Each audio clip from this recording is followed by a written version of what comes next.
Pada pertemuan yang pertama ini secara garis besar kita akan membahas 4 hal, yaitu krisma dilihat dari arti katanya, kemudian hakikat dan makna, persyaratan, dan yang terakhir landasan kitab suci. Di akhir video nanti juga akan ada tugas yang harus dikerjakan oleh calon penerima krisma. Baik, untuk memulai pertemuan kita langsung saja buka dengan doa. Dalam nama Bapa dan Putra dan Roh Kudus. Amin. Allah Bapa Maha Pengasih, melalui Putramu Tuhan kami Yesus Kristus, Engkau telah menghadirkan keselamatan abadi bagi seluruh umat manusia. Kami mohon kepadamu, curahkanlah Roh Kudus-Mu kepada kami, para calon penerima sakramen krisma di wilayah Santo Yohanes Bosco Gringging, agar kami memiliki kebebasan hati yang penuh untuk semakin mengenal Engkau dan melaksanakan pelayanan kami melalui sesama dengan penuh semangat, ketulusan, dan dengan kerendahan hati. Kami memanjatkan doa ini kepadamu dengan pengantaraan Yesus Kristus Tuhan kami. Amin. Dalam nama Bapa dan Putra dan Roh Kudus. Amin. Kata krisma berasal dari bahasa Latin, yaitu confirmare, yang berarti menguatkan, meneguhkan. Di balik kata-kata menguatkan atau meneguhkan, tentu ada hal yang harus dikuatkan dan diteguhkan. Dalam hal ini, yang dikuatkan dan diteguhkan adalah sakramen baptis. Sakramen penguatan merupakan sakramen yang menunjukkan buah dari Roh Kudus yang dulu sudah dicurahkan oleh Tuhan Yesus kepada seluruh umat manusia. Dan dalam sakramen baptis sudah disambut baik oleh umat beriman. Kita ingat, pada saat peristiwa Tuhan Yesus naik ke surga, Tuhan berjanji bahwa Aku akan menghadirkan penolong yang lain. Sosok penolong yang lain dalam gereja dipahami bahwa penolong yang lain adalah Roh Kudus. Di manakah Tuhan Yesus menepati janjinya? Yaitu pada saat peristiwa Pentakosta, di mana para rasul berkumpul dan Roh Kudus turun pada mereka, memenuhi hati mereka, membuat mereka berani bersaksi dan lain sebagainya. Nah, dari hakikat dan makna sakramen krisma dapat kita pahami bahwa kedua sakramen ini memiliki kaitan yang sangat erat. Pada saat kita dibaptis, kita menerima roh yang dicurahkan oleh Tuhan Yesus itu. Dan saat krisma, kita dikuatkan lagi. Roh Kudus yang sudah kita terima semakin disempurnakan dan dikuatkan berkat sakramen krisma. Sakramen krisma berperan untuk meningkatkan dan melengkapi baptis. Jadi walaupun hanya bersikap melengkapi dan meningkatkan lagi, bukan berarti krisma ini tidak penting. Karena justru dengan kita menerima sakramen krisma, kita semakin disatukan dengan Allah dan gereja. Selanjutnya, kualifikasi penerima sakramen krisma. Ada 9 poin yang akan saya ulas.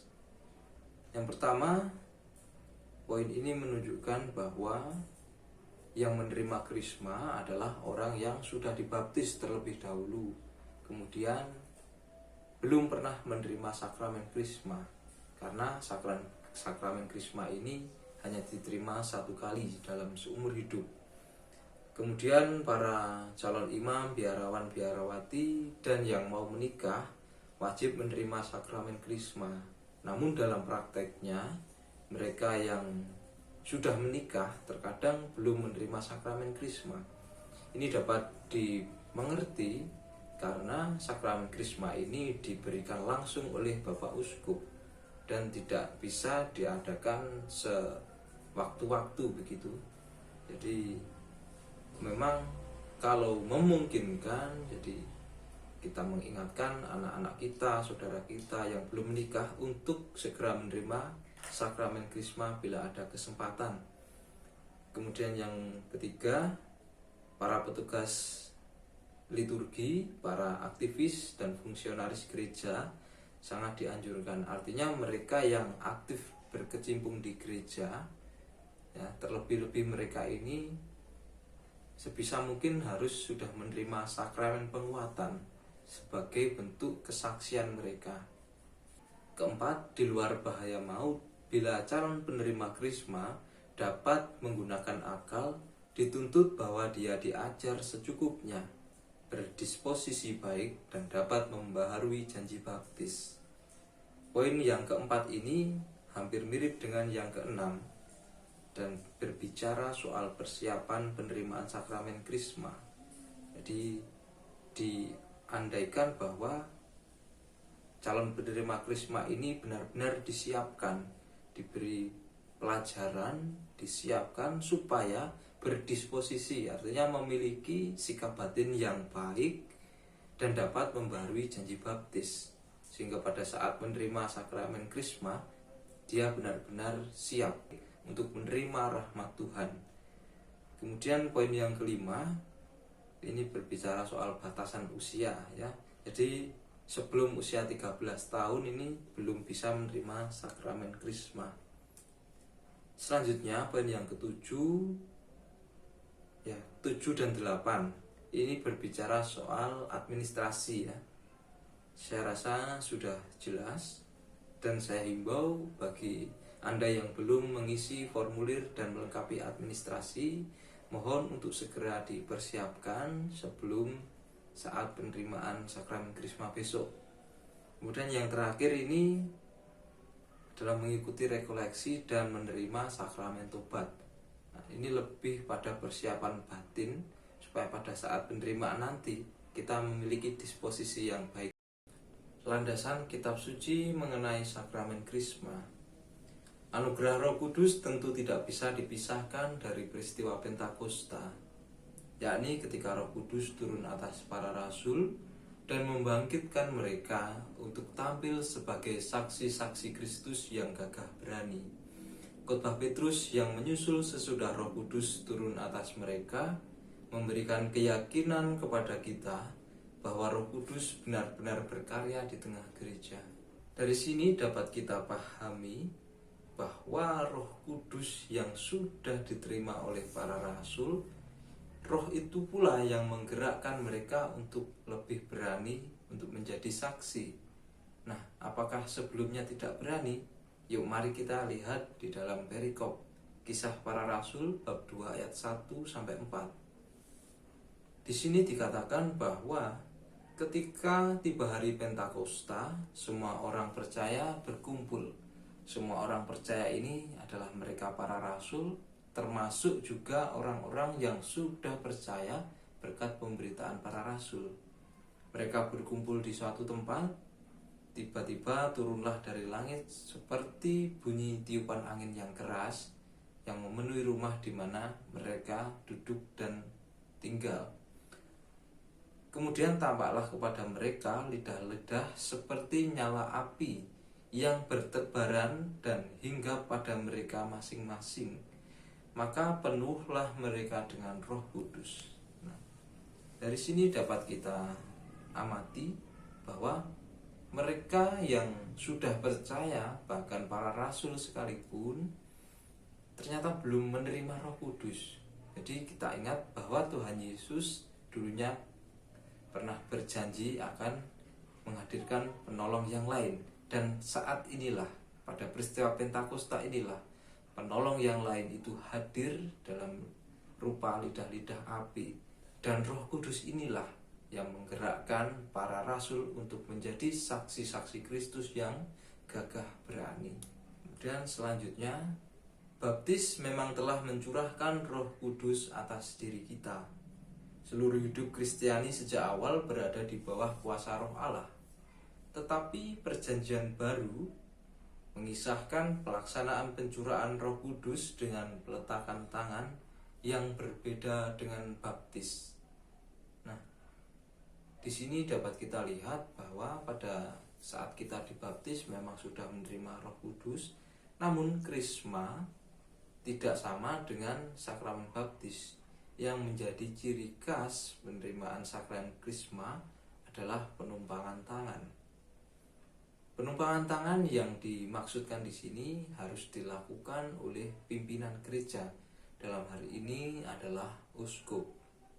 Mari kita lihat salah satu perikop yang mengatakan ini dalam Kisah Para Rasul bab 8 ayat 14.